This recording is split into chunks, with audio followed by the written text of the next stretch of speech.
लेकिन गैलेप पाकिस्तान ने जो हालिया सर्वे जारी किया है इसमें इमरान खान के मौकिफ और बयानिए की हिमायत बढ़ती हुई दिखाई दे रही है। अहम बात यह है कि गैलेप पाकिस्तान के जून के सर्वे का अगर अप्रैल के सर्वे से मुवाजना किया जाए तो ये बात जाहिर होती है कि राय इमरान खान के बयानिए के हक में तब्दील हो रही है। अप्रैल के गैलेप सर्वे में अवाम की वाज़े अक्सरियत इमरान खान की इक़्तिदार से बेदखली की वजह महंगाई को समझती थी, लेकिन अब एक तरफ महंगाई को इमरान खान हुकूमत के खात्मे की वजह समझने वालों की तादाद में कमी आ चुकी है और दूसरी तरफ हुकूमत के खात्मे की वजह अमरीकी साजिश समझने वालों की तादाद में इजाफा हो रहा है। गैलेप सर्वे के मुताबिक 61% अवाम इमरान खान को इक़्तिदार से हटाए जाने पर नाराज हैं, जबकि 39% अवाम ने इमरान खान हुकूमत के खात्मे पर खुशी का इजहार किया है। सर्वे में अवाम से पूछा गया कि इमरान खान को निकाले जाने की वजह क्या है, जिसके जवाब में 48% अवाम ने हुकूमत के खात्मे की वजह महंगाई को करार दिया, जबकि 46% अवाम ने हुकूमत के खात्मे की वजह अमरीकी साजिश को करार दिया। हालिया सर्वे में 48% अवाम इमरान खान को इक़्तिदार से निकाले जाने की वजह महंगाई को करार दे रहे हैं, मगर अहम बात यह है कि हुकूमत के जाने की वजह महंगाई करार देने वालों की शरह में वाज़े कमी आई है, क्योंकि अप्रैल में इमरान खान को इक़्तिदार से निकाले जाने पर खुश अफराद में से 71% ने कहा था कि इमरान खान की हुकूमत के खात्मे की वजह महंगाई है। इसके अलावा अप्रैल के सर्वे में इमरान खान की हुकूमत से बेदखली पर नाराज अवाम में से सिर्फ 2% हुकूमत के खात्मे की वजह बैरूनी साजिश को करार दे रहे हैं, लेकिन अब हालिया सर्वे में इन अफराद की तादाद में बड़ा इजाफा हुआ है और अब 46% अवाम इमरान खान को हुकूमत से निकाले जाने की वजह अमरीकी साजिश को करार दे रहे हैं। यानी सर्वे में यह बताया गया है कि अप्रैल से जून तक साजिशी बयानिए को हुकूमत जाने की वजह समझने वालों की तादाद में इजाफा हो रहा है, जबकि महंगाई को वजह करार देने वालों की अफराद की तादाद में कमी हो रही है। एक और सवाल के जवाब में 66% अवाम ने कहा है कि फौरी इंतखाबात होने चाहिए, जबकि अप्रैल में फौरी इंतखाबात की हिमायत करने वालों की तादाद 69% थी। अप्रैल के मुकाबले में जून में किए गए गैलेप सर्वे के नतायज अवामी सोच में तब्दीली की निशानदेही कर रहे हैं। इन नतायज से ये बात जाहिर हो रही है कि ट्रेंड इमरान खान के बयानिए के हक में तब्दील हो रहे हैं और ये बात वाज़ेह हो रही है कि मखलूत हुकूमत के किए गए मुश्किल फैसले जिनसे महंगाई में इजाफा हो रहा है, इसके असरात सर्वे में अवामी राय पर नजर आ रहे हैं। अब देखना होगा कि इस अवामी राय के 17 जुलाई के ज़िमनी इंतखाबात पर क्या असरात मुरतब होंगे। इस पर बात करने के लिए हमारे साथ मौजूद हैं सीनियर सहाफ़ी और तज्ज़ियाकार वसीम बदामी और फारूक।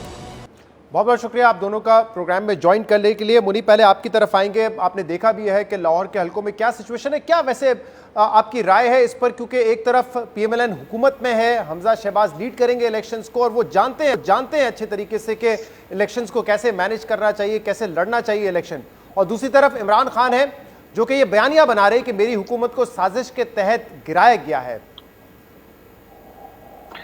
बहुत शुक्रिया शहजाद। देखिए, इम्पोर्टेंट बात यह है कि आपको ये ज़हन में रखना चाहिए कि PMLN जिस तरह से इलेक्शन लड़ती है वो बहुत इम्पोर्टेंट बात है।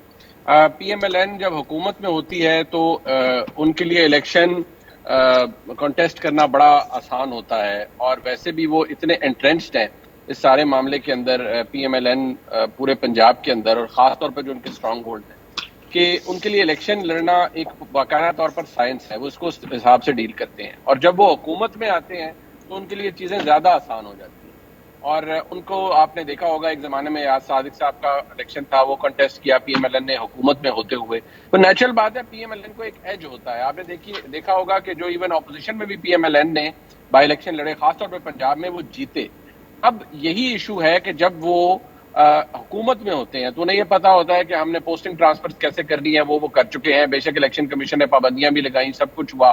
फिर हलकों के अंदर लोगों को अपनी तरफ बाइल किस तरह करना है, नौकरियां कैसे बांटनी है, फंड्स की तकसीम कैसे करनी है, कोवर्टली ओवर्टली काम कैसे लोगों के करवाने हैं, बरादरियों को कैसे स्टिच अप करना है, ये काम मुस्लिम लीग नून बड़े अच्छे तरीके से कर लेती है, खास तौर पर जब वो इलेक्शन करवा रहे हों और जब वो हुकूमत में भी हो। अब हमजा शहबाज शरीफ साहब के लिए भी एक टेस्ट केस है, और मेरा ख्याल है कि कम से कम कुछ हलके ऐसे हैं लाहौर में जहां बड़ा क्लोज कॉन्टेस्ट भी हो सकता है, बड़ा कांटे का मुकाबला होगा।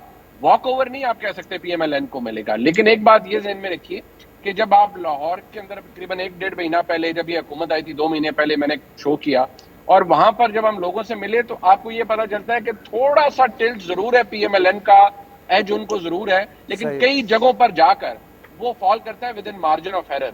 लिहाजा वो फिर आपको किसी भी दिन एट एनी गिवन डे वो क्या वोटर टर्नआउट क्या होता है, लोग कैसे रिएक्ट करते हैं, उसमें होता है, और इमरान खान साहब का वोट एग्जिस्ट करता है, ऐसा नहीं है कि वोट नहीं है इमरान सही। खान। मैं इस पर आता हूँ। बदामी, हमने देखा है कि एक तो हमजा शहबाज चीफ मिनिस्टर बने, लेकिन बड़ी थिन मेजॉरिटी है। इस इलेक्शन में सीटें जीतना उनके लिए बड़ा इंपॉर्टेंट है अगर सीएम उन्होंने रहना है। दूसरी तरफ इमरान खान साहब जिनकी हुकूमत का खात्मा हुआ, अब देखना पड़ेगा कि उनका बयानिया कितना मकबूल है। तो इस पर जो गैलप का सर्वे, जिसके हमने कुछ नताइज भी बताए, वो बड़ा इंटरेस्टिंग है। अप्रैल में जब गैलप ने सर्वे किया तो सिर्फ 2% लोग ये यकीन करते थे कि बैरूनी साजिश हुई है। अब वो 46% लोग समझते हैं कि बैरूनी साजिश की वजह से हुकूमत का खात्मा हुआ है। पहले 71% लोग ये समझते थे कि महंगाई की वजह से हुकूमत को निकाला गया है। अब वो ड्रॉप होकर 48% हो गया है कि महंगाई की वजह से निकाला गया है। तो आपको लगता है कि ये दो स्ट्रॉन्ग पॉइंट्स होंगे इमरान खान के, जिसकी बुनियाद पे वो ये इलेक्शन लड़ेंगे? बिस्मिल्लाहिर्रहमानिर्रहीम। एक तो मुझे लगता है गैलप के सर्वे में एक तीसरा ऑप्शन भी होना चाहिए, तो अगर वो होता तो शायद उस पर भी अच्छे खासे वोट पड़ जाते कि इमरान खान की गवर्नमेंट के साथ क्या हुआ।